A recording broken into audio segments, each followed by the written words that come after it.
I stand here at a critical juncture for the United States and the world, in my view. We're at what some of my colleagues are tired of hearing me saying, but we're at what we call an inflection point.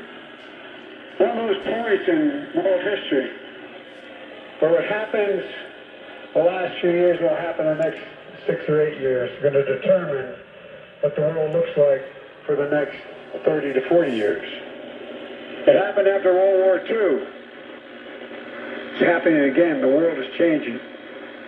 There's much at stake. Much at stake.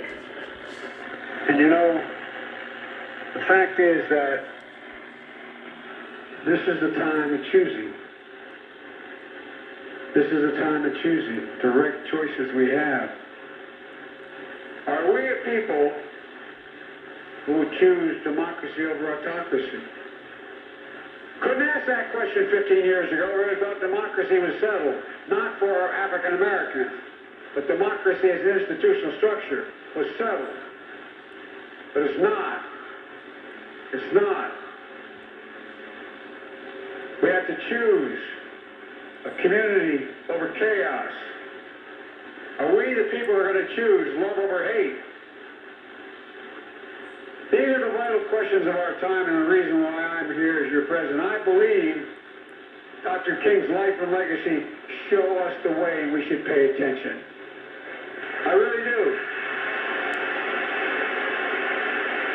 Dr. Martin Luther King was born into a nation where segregation was a tragic fact of life. He had every reason to believe, as others in his generation did, that history had already been written, that the division would be America's destiny. But he rejected that outcome. He heard Micah's command to do justice, love mercy, and walk humbly. And so often, when people hear about Dr. King, people think of his ministry and the movement were most about the epic struggle for civil rights and voting rights. But we do well to remember that his mission was something even deeper. It was spiritual. It was moral.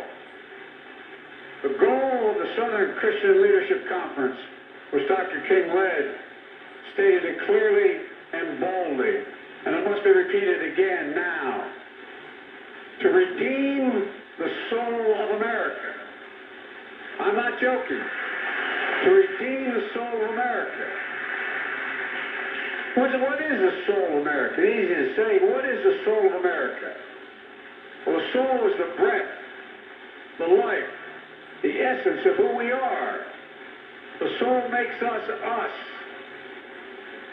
The soul of America is embodied in the sacred proposition that we're all created equal in the image of God. That was the sacred proposition for which Dr. King gave his life.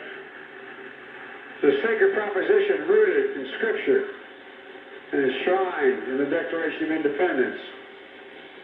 The sacred proposition he invoked on that day in 1963 when he told my generation about his dream.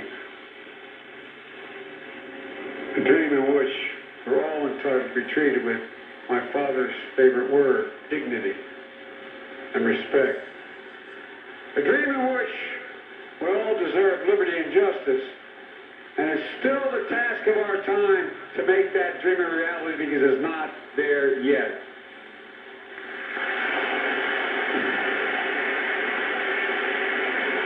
To make